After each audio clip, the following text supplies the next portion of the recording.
My name's Tomatuk. I'm originally from Toronto. I met my husband, who is native, in Toronto. We were married.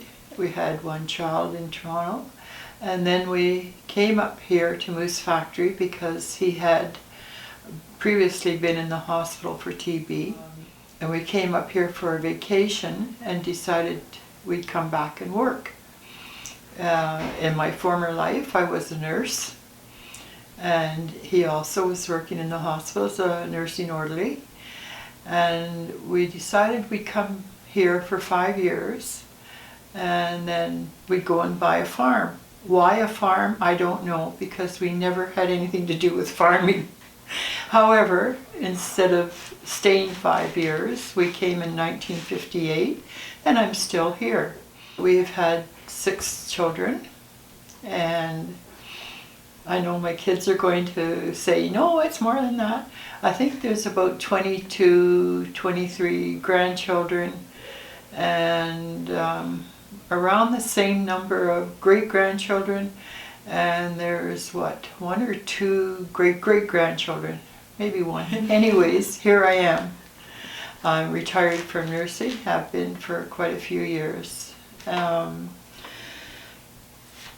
In this, I brought along this book. It's called Our Hospital, A History of Hope and Healing, and it goes through the history of the hospital, why it was built, and the reason why it was built, because there was so much TB in the area, and it just goes through the ages and showing different people, and it's nice to look at and read the history of it and see some of the people that used to work here and some that are still on the island. So if anybody can get their hands on it, that's a nice little read.